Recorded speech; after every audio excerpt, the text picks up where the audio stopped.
Good evening.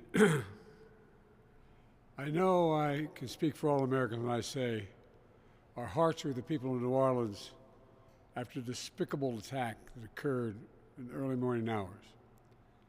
To all the families of those who were killed, to all those who were injured, to all the people of New Orleans who are grieving today, I want you to know I grieve with you.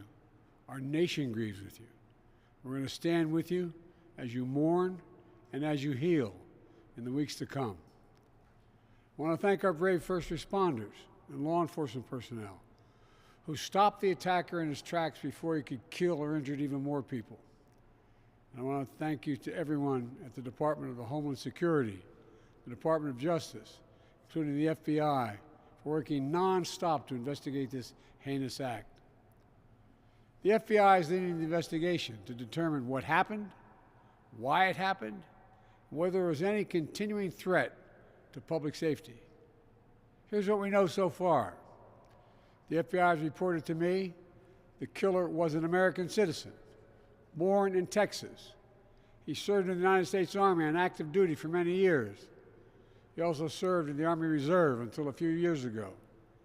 The FBI also reported to me that mere hours before the attack, he posted videos on social media indicating that he was inspired by ISIS, expressing a desire to kill, The ISIS flag was found in his vehicle, which he rented to conduct this attack.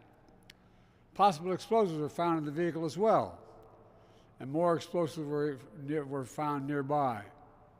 The situation is very fluid, and the investigation has a preliminary stage. And the fact is that right now, there you go. The law enforcement and intelligence community are continuing to look for any connections, associations, or co-conspirators. We have nothing additional to report at this time.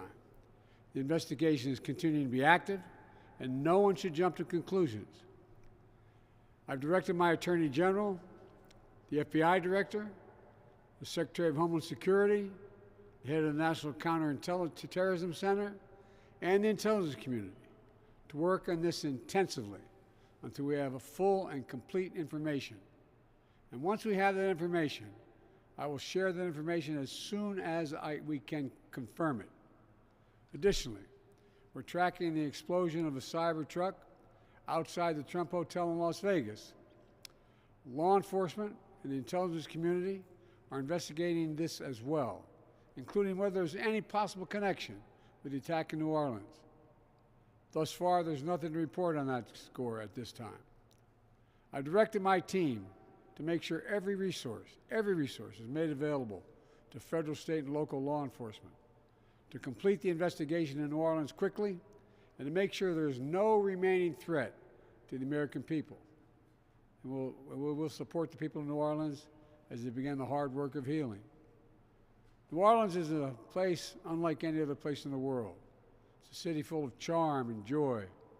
So many people around the world love New Orleans because of its history, its culture, and above all, its people. So I know, while this person committed a terrible assault on the city, the spirit of our New Orleans will never, never, never be defeated. It always will shine forth. We've seen that time and time again throughout its history, and I know we'll see it again in the days and weeks ahead.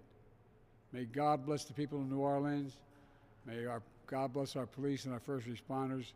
May God protect our troops, and we'll keep you fully, contemporaneously informed. Thank you. Have you spoken to President Trump? Are you concerned about more attacks? Have you spoken to President Trump?